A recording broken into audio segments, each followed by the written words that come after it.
Radio 1, musique, info et vous sur le www.r1.mu. Vous savez, l'année avait commencé avec un peu de difficulté pour nous. Une directive de la GRA, le nouveau tarif des bookmakers. Donc là-dessus, on a dû ajuster le tir.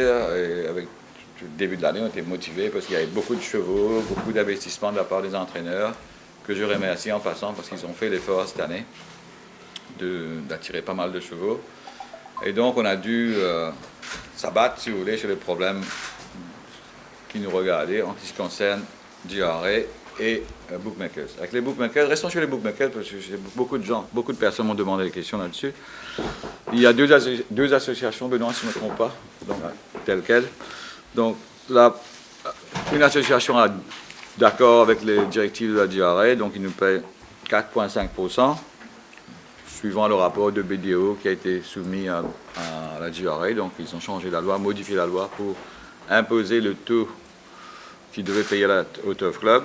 Et l'autre conteste cette loi.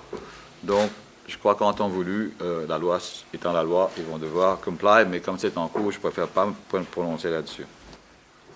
En ce qui concerne les chiffres d'affaires des bookmakers, là je mets mes lunettes parce que je vois les chiffres.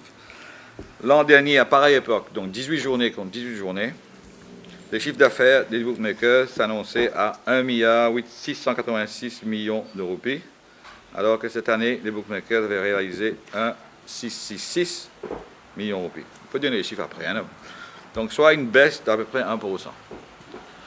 Donc, sachez aussi que l'année dernière, nous avions 32 bookmakers, je pense, 41 bookmakers, et cette année, nous n'avons que 32.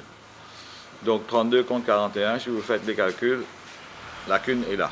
Mais on pense aussi qu'il faudra regarder, en fait, Benoît et moi, on a rencontré la commissaire de police récemment, pour que plus d'efforts soient faits sur tout ce qui concerne le illegal betting, qui est toujours, à mon avis, présent dans le circuit. Cela dit, avec le turnover qu'on va faire, les profits ne vont représenter toujours pas assez, comme ça se doit. Pourquoi? Parce qu'on a une dead period et que le modèle doit être revu.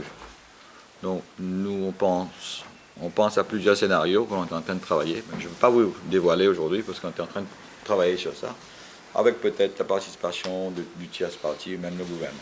Last Thursday, Sergio was fined for giving a sample which contained a banned prohibited substance. He was stood down until he gave a clear sample. He gave a sample, it was not clear, so it did not ride on Saturday. He gave another sample on Monday, and that was eventually cleared. So he was allowed to ride within the rules. He was cleared within the rules. That's all we can do. Now, this next episode that is coming out, as I said earlier, we need to get the facts to go from there.